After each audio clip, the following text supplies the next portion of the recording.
I actually titled this presentation Behind the Scenes, because what I literally do is I take you from, and time being a factor here, I take you from the beginning of my business, $70. I grew up in the inner city of Long Beach. I went to Long Beach Poly. Anybody familiar? Long Beach Poly?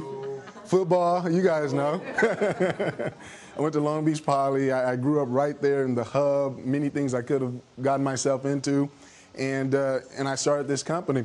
I'll talk about my story, but I generally start off, maybe I should, this is my grandma. You're going to hear a lot from grandma.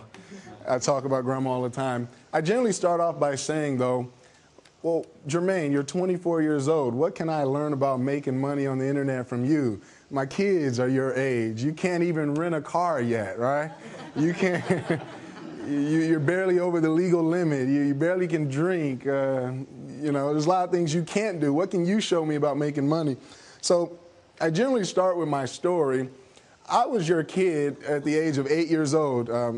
I sold Avon at 12, just to give you an idea. I'd read penny savers, and growing up in the inner city, I had a loving family, church going, grandma and mom, and they take me to church, and I'd speak and stuff. On that end, it was great, but on the money end, we didn't have the name brand shoes, cables on and off, and those kinds of things. And in my head, I just had this burning desire. Anybody read the book Think and Grow Rich, Napoleon Hill? Something to write down if you haven't.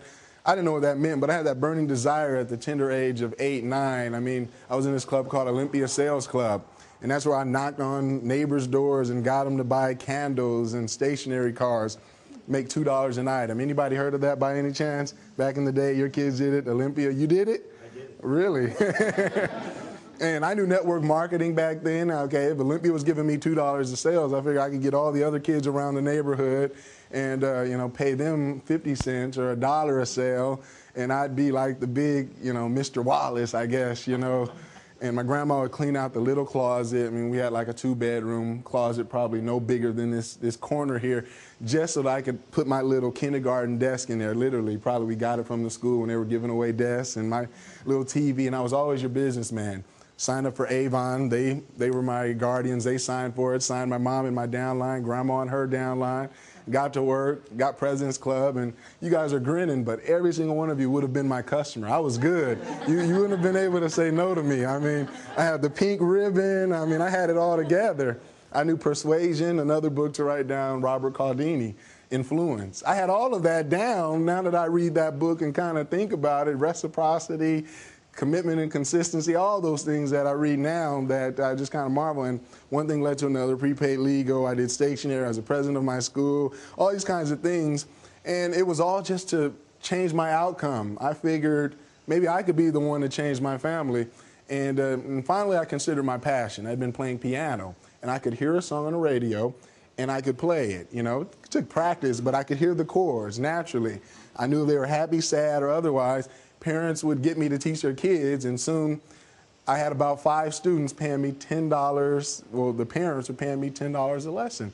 And I didn't know what the word leverage meant, but I knew if I could make a workbook on Microsoft Word, I was into computers, but if I could make a workbook and put all my lessons in that, I would never have to do the work. And these were some bad kids too, I was bad myself, but, so I'd give them the lessons, and I had my little briefcase I got from my grandpa and stuff. And that kind of launched the Hear and Play concept. As early as 15 years old, internet came around. 2 years later, launched hearandplay.com. $70, gave my mom the money. She gave me her debit card. And that was when domain names, there was no GoDaddy. There was no $6 domain names. It was $70. And that's when we launched Hear and Play. And it struggled for the end of high school to the beginning of college, around the age of 17. I'd made about $300 a month. Now, that was great, but not for my vision. I was your type, go to Office Depot and go back to the classic oak desk and just sit there with my size 13 shoes on the desk and just kind of vision, just kind of imagine myself with this office. And now I have it, don't I? Have that? And that's Brian, everybody. He's our affiliate manager, and I just picture this. Other kids wanted Game Boys. I was like, ooh, that file cabinet just looks good over there. That's how it was. And so we made $300, $500 in a good month, and I launched this site. It was a picture and a couple sentences and a PayPal button. And I'd go out to every forum I could and try to answer people's questions and drive it that way and put in these directories. Google wasn't even out yet. Yahoo, DMOZ, all that kind of stuff. And just every week, weekend, I would go and search on forums and find people who had the problems and were asking the questions at least I knew the answers to. And finally, I got in college at UCI. That's where I actually met Brian. And I just kind of had this epiphany. I knew there was something better. And that's when I started searching on the internet, how to market, how to sell, how to get people to buy. I knew there was people out there successful. I just wasn't where I wanted to be. Grandma used to always tell me, child, we're not where we want to be, but, got to be thankful we're not where we used to be. And that's kind of actually where I was. And I came across Corey Rudel, which is how I know Stephen. He's not with us anymore.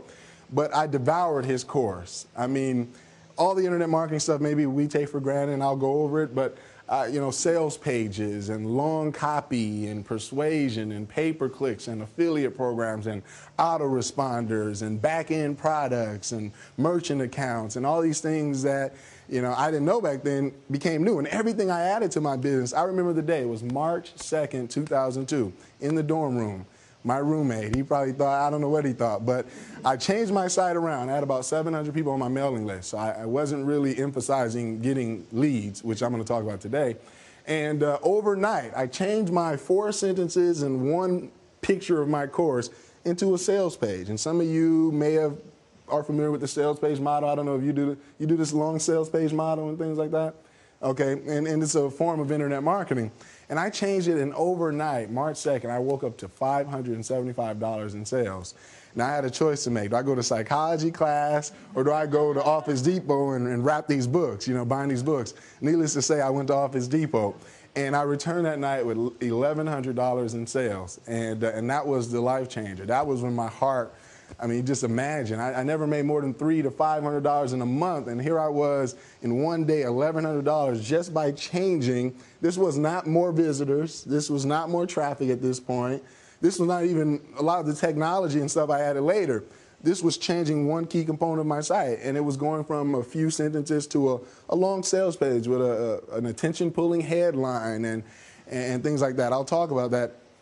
And then it'll come down to $300 a month. We did 6 figures that month. I moved out because my roommate was mad. I'd get calls in the middle of the night and things like that. Moved out, my own apartment in Irvine, which at that time, USA Today rated it the highest rent-paying city in America. It probably still is. And every year, everything I added, sales doubled. We did, I don't know, you want me to get specific here, or you want me to keep it general?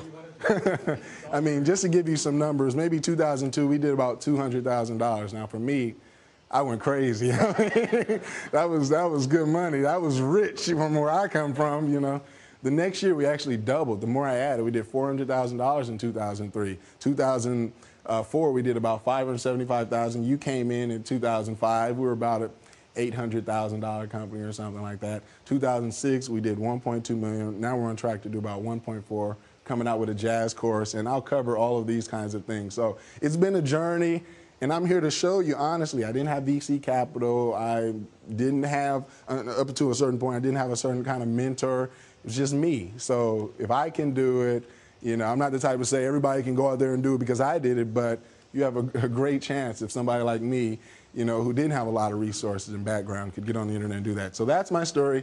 Here's an example of early stage of my website. Notice internet marketing, there's 2 schools of thought. There's a thought that all pretty and flashy and graphics and flash, and if you can make that work, great. I'm from the school of thought that uses attention-pulling mechanisms, sales pages, and things like that. So you'll find on my website certain things that we do that's different from a lot of the Web 2.0 sites that are just big fonts, and the web has evolved, as I'll talk about. This is my community website, which is sort of like a MySpace for musicians. We have about 80,000 musicians there, have about 240,000 on our mailing list.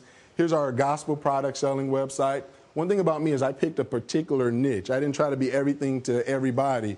And what I knew best was what? I told you guys I played in the church, that's where I'm from.